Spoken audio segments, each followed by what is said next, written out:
Os motoristas da carreta e do caminhão envolvidos no acidente da BR-116 prestaram depoimento na tarde de ontem na delegacia de Jaguaquara. A delegada Maria do Socorro Damásio informou que vai indiciar o condutor da carreta por homicídio doloso, quando o autor assume o risco da ação. De acordo com a delegada, se o motorista dirigiu na contramão, ele assumiu a responsabilidade pelos acidentes que poderia causar. É o chamado dolo eventual. O inquérito deve ser entregue pela delegada à Justiça até o próximo dia 3 de janeiro. Já o inspetor da Polícia Rodoviária Federal, Governal Farias, disse que a empresa Transporte Coletivo Brasil deve prestar assistência às famílias e a indenização deverá ser paga pelo seguro adquirido pelos passageiros na hora da compra das passagens. De acordo com o inspetor, a empresa vendeu o bilhete de modo irregular. As passagens foram geradas para o trecho Caboatão-Fortaleza, caminho diferente do que era feito pelo ônibus na hora do acidente. O veículo pertence a José Milton Araújo dos Santos, que vai responder pelas irregularidades no transporte dos passageiros. E o governador do estado de Pernambuco, Eduardo Campos, ele decretou luto oficial de 3 dias no estado por causa do acidente que matou 34 pessoas. Os primeiros 14 corpos chegaram em aviões da FAB no aeroporto de Caruaru e seguiram de caminhão para a cidade de Buíque, a 258 quilômetros de Recife. Claro, não poderia ser diferente. A população da cidade está muito triste com a perda dos conterrâneos, um grave acidente. Vamos acompanhar. A cidade de Buíque, agreste de Pernambuco, parou com a notícia da tragédia. Comoção e lágrimas no rosto de todos que moram aqui.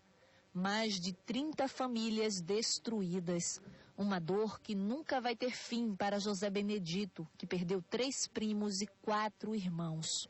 Um tem 3 filhos, outro tem uma mulher grávida e outro tem uma menininha de 6 meses. Aí só desespero no meio da família. Como estão as crianças, as esposas? Estão lá tentando recuperar tudo, né? Mas fazer o quê? As coisas, quando não é permitida por Deus, acontece tudo assim, né? Na calçada da Câmara de Vereadores, em busca de informações sobre o corpo do filho, esta mãe mal conseguia ficar em pé. O pai do jovem, de 21 anos, estava inconsolável. Moradores da zona rural, eles disseram que o filho foi ao Mato Grosso do Sul em busca de uma vida melhor. Eu pedi assim, olha, não vou passar viagem não, meu filho. Estava por aqui, me dava isso, não, mas eu quero sair. Eu arrumar minhas coisas mais melhor. Para tentar ganhar um dinheirinho a mais, então. Foi. Muita dor e futuro incerto também para esta mulher. Ela perdeu o marido e ficou sozinha para criar 4 filhos pequenos. Estava com saudade, os filhos iam chorar, perguntava por ele, falava com ele. Meu pai, traz chinela, traz boneca, traz bola, traz bicicleta. Ele falava, eu trago, meus filhos. Pai, te leva aí. Agora aconteceu isso que teve de acontecer. O avião da Força Aérea Brasileira, vindo de Vitória da Conquista, na Bahia, pousou em Caruaru com os primeiros 14 corpos. Um ficou no Instituto de Medicina Legal da cidade e o restante seguiam em um caminhão da Secretaria de Defesa Social para Buíque. O trabalho foi acompanhado de perto pelo vice-governador. É uma tragédia das maiores que já aconteceu com trabalhadores que prestam serviço fora do estado. Então, aquilo que depender do governo de Pernambuco de prestar assistência aos familiares, nós estamos fazendo. Os corpos das vítimas do acidente foram enterrados na cidade de Buíque, em Pernambuco. A cidade de Buíque está de luto. O comércio não abriu e a população parou para acompanhar os funerais das vítimas do acidente. Os 14 corpos que chegaram foram entregues às famílias e velados durante a noite. Das residências, partiram para o cemitério, acompanhados por imensos cortejos. No carro da funerária, a viúva de Paulo Serafim Monteiro estava bastante abalada. Ele já viajou 4 anos, mas foi para Minas e dessa vez ele foi para Mato Grosso. Mas era a primeira vez que ele retornava para casa do Mato Grosso? Essa viagem agora? Era. Como é que a senhora está vendo tudo isso, está passando por tudo isso? Muito mal. O colega de trabalho, Sebastião Abílio da Silva, seguia no caixão ao lado. Ele também deixou viúva e 7 filhos. Agora andou, né? Com a mãe, ficar sem o marido e com os filhos. Um a um, os corpos iam chegando ao cemitério da cidade. Abalou tanto a cidade como acho que o país inteiro, viu?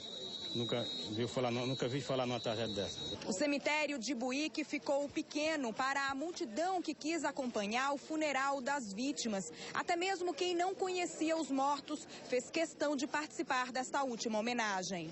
Dor maior sentiam os parentes, que meses atrás se despediram dos cortadores de cana e agora recebem os mortos.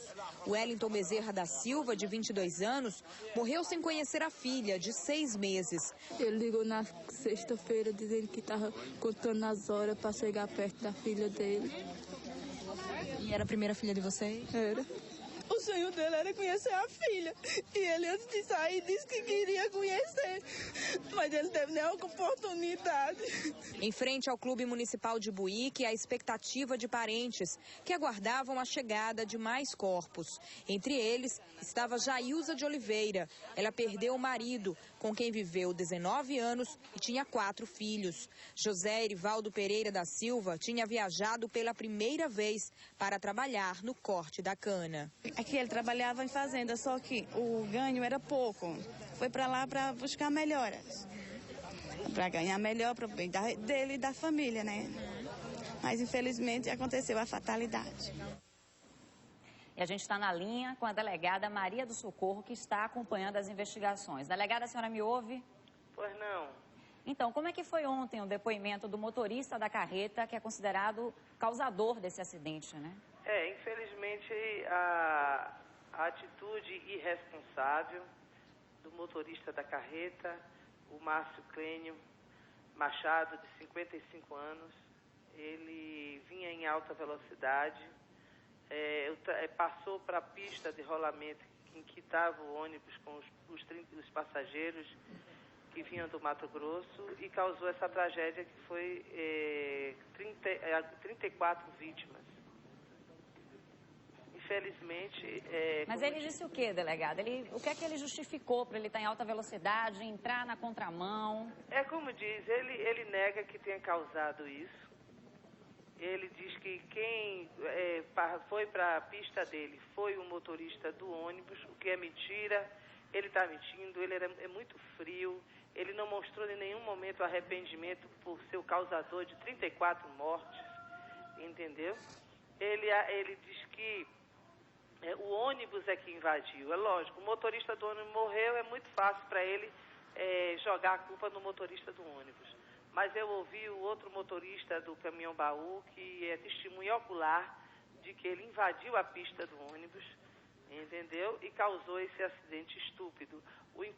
Pelo impacto, o ônibus vinha subindo uma ladeira, o caminhão-baú também vinha em velocidades reduzidas, ele descendo, ele vinha em alta velocidade e na sua contramão, que foi o grande causador disso. E agora ele vai ser indiciado por homicídio com a intenção de matar. É aquela coisa, o dolo eventual. Dolo eventual. Ele em homicídio doloso, a previsibilidade do dolo eventual. Porque é o seguinte, a conduta errada dele, que começa desde quando ele está em alta velocidade. Um veículo com a carga pesada, que era uma carga de gesso, entendeu? E fora que ele sai da sua pista de rolamento e vai para outra pista, em razão do quê? De que estava com alta velocidade e também com a carga pesada. E aí choca assim com o ônibus e com esse caminhão-baú, causando Então, ele previu isso. O que é isso? O dolo eventual, ele assumiu, com a conduta errada dele, ele assumiu o risco de produzir o resultado, que foi o resultado morte. De matar 34 pessoas. E agora, delegada, com esses indícios, ele fica preso ou ele continua em liberdade, respondendo? Olha, ele vai responder, na verdade, ele vai responder o processo em liberdade. Agora, dentro de 15 dias, eu estou concluindo esse inquérito e vou requerer, no meu relatório, a prisão preventiva dele. Aí fica a critério do Ministério Público e do Poder Judiciário.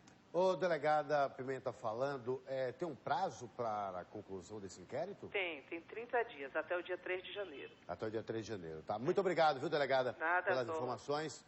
E a gente vai estar acompanhando de perto, agradecer aí a participação ao vivo aqui no Hoje em Dia da delegada, falando mais detalhes aí desse terrível acidente, dessa tragédia aí, onde 34 pessoas morreram em um acidente na estrada. E a polícia